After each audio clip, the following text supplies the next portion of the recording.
Hi, everyone. Welcome back to Lisa's Love and Light. Although this channel is Love and Light, we discuss a lot of things here related to grief and healing. I just did a brief video to invite other people to an upcoming seminar that's going to be held next month in Taunton.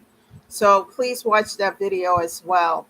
And if you need information, if you're interested in attending, please send me an email, lisavaughn410 at gmail.com. Please do that because that's the way I know that you will be attending. So you must RSVP for this event in order to get connected to it. Please attend because at the seminar, you're going to learn some effective ways on how to deal with grief, and we're going to be emphasizing about grief that just comes upon you all of a sudden. We're going to talk about ways how to deal with that, especially in the beginning when you lose someone. It's so difficult and the pain is so overwhelming. And, in my case, I never felt anything like that. And the grief will come at the unexpected moments. And it would be overwhelming because I didn't know how to control that. We're going to discuss some ways at the seminar on how to do that. Now, once again, I'm not a licensed therapist on any level. I'm just someone who did the work, went through the grief, had these moments of unexpected grief, excuse me, and as the grief took over, I had to learn ways to deal with it because I had a life. I had to go to work. I had to, do other things. I could be doing errands and being out, and then boom, I would see something that would remind me, of my passed over loved ones, and the grief would just take over. And so we need to talk about this and address the elephant in the room. I was talking to someone over the weekend, a few people, and found out that they were grieving silently because they lost loved ones. It's important to connect with the people around you from time to time. I know I'm in hermit mode, from time to time, but I do connect. And when I do, and when I find out these things, I really want to reach out and help people because for me, I had to learn these things the hard way, how to deal with it. And vulnerability was a hard thing for me because I grew up in a family where, I was taught you don't cry, you don't do this, you don't do that. But if you don't cry and you're not vulnerable, there's no outlet for the pain. And you're surely going to feel a lot of pain from the loss of a loved one. And don't let anyone tell you otherwise, because especially when you lose a loved one unexpectedly, for those who know that your loved ones are sick and you know the inevitable is coming, but for someone who is healthy and they're not sick or anything, and then something unexpectedly happens to them, that can be the worst kind of grief. That wasn't a case in my mother's case because she was ill, but because she had compromising, already was compromised with some illnesses. When the COVID hit, it just took her out, as it did many other people. And don't let anyone sit and tell you that you should be over it now because the COVID is over, because the COVID situation is over and we're in 2023. Get over it. Never. If anyone tells you that, I would just not deal with that because we're talking about people, we're talking about loved ones, people who are part of your life that meant so much. They're no longer here. And during the shutdown, a lot of people lost their life. It was really overwhelming. And at the time when it happened, a lot of us didn't know what was happening, what was going on. So taking care of your mental and physical health is everything. And at first, I didn't want to deal with any of these things that I'm talking about. And I did get therapy in the beginning. We just looked at each other, back and forth because I didn't really want to talk. I was angry, I was upset. But as I did the work, I got better little by little, and I want to help other people because it is um, workable, it's doable, it is effective. So one of the things I had to learn to do is to address the issues that I was going through. Crying, being angry. When you're going through grief, you're going to have all types of emotions coming out. And it's going to happen at all unexpected times. So you need to be able to talk about these things. And that's where I did the work with the therapist. He would give me homework, do the pros and the cons, write down the things that made you happy about your mom and other friends and people who lost their life, and do the homework little by little. Now this is not going to happen overnight. It's going to take time. But one of the things I'm going to say here, do not give up. You're going to have a lot of bad days in the beginning. Don't give up. Like I said, it's like a baby who's learning to walk. They don't just get up and walk, they take one step at a time.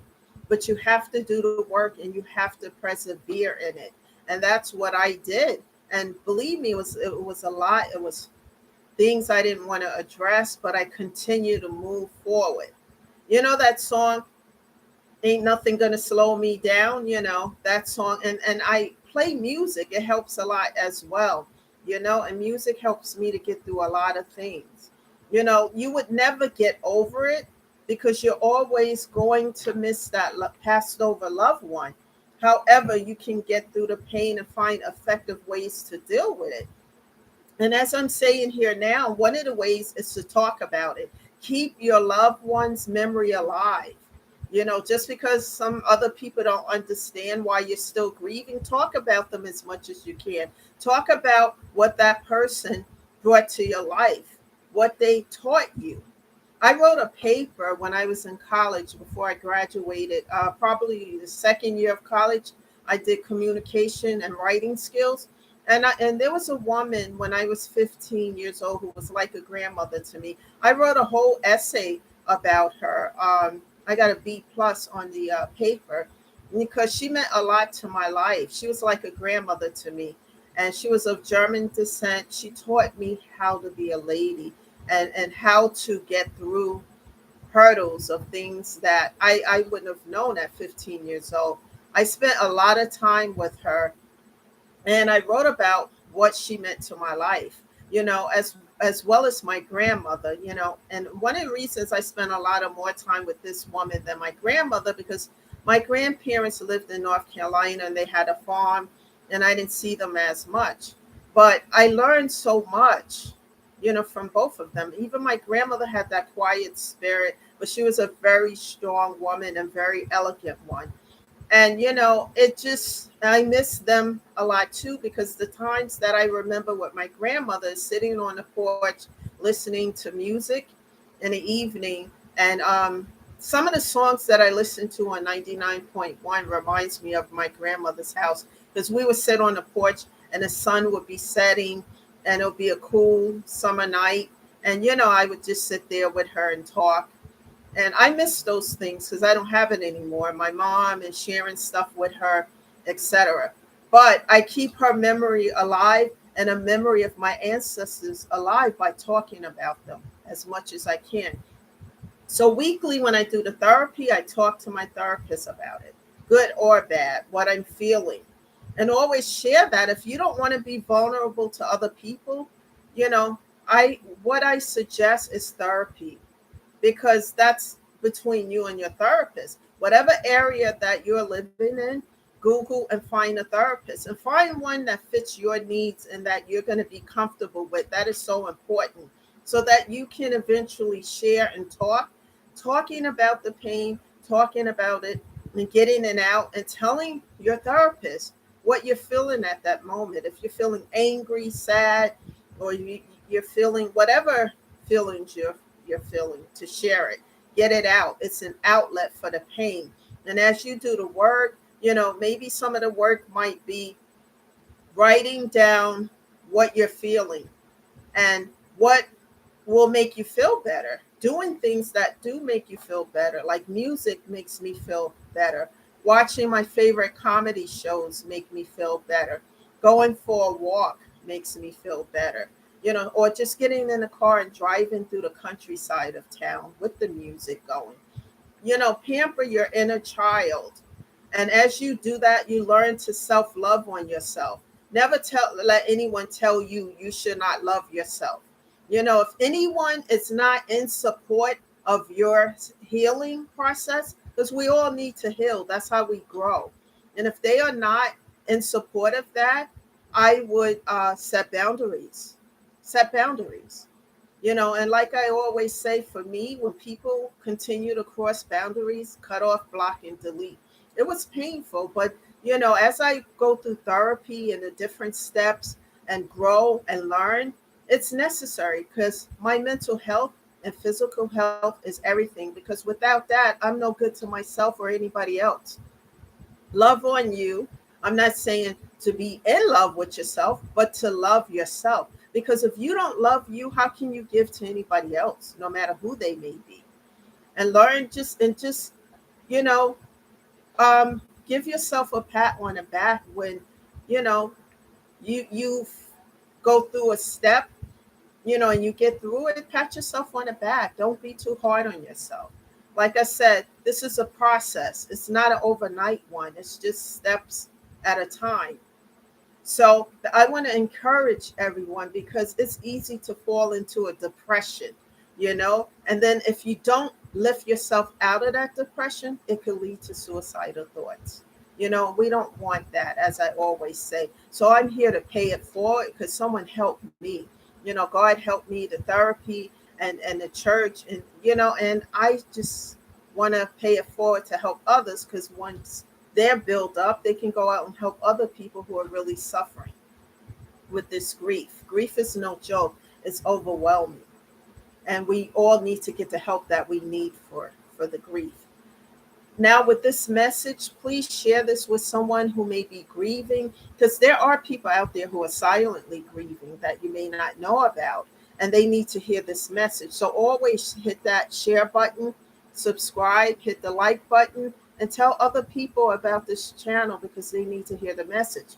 Also, I want to invite those in this area, in the Massachusetts area, that next month we're going to be having another seminar. This time it's going to be on a Saturday, but I'm not going to share much information about it here. What I will tell you is that you must RSVP for this event to let me know that you're attending, because I brought a lot of refreshments, and then the people who said they were going to show up didn't show up, so we had a lot of leftovers. So this time, everyone must RSVP by sending me an email to state that they're coming to the event. I will send you the information, the details to the event. My email address again is Lisa Vaughn, VAUGHN 410 at gmail.com. Please let me know that you're definitely attending by RSVPing, and then I will add you, so that I know that you're definitely coming. Also, continue to share this with others. Bring other people with you, because you're going to learn some effective ways to deal with this grief, to get through it. You'll never get over it, but you can get through it. One day, one step at a time, one brick at a time. Nothing ventured is nothing gained. So that is the message today. Thank you for being here. I will be back in a day or two with another message of encouragement. And never give up. Don't allow anyone to force you to give up. Keep moving, and you will start to see the progress in time. Thank you for being here today. This is Lisa sharing love and light. Everyone enjoy this weather today. The sun is out, and have a great day until, I'll see you again in a day or two. Bye for now.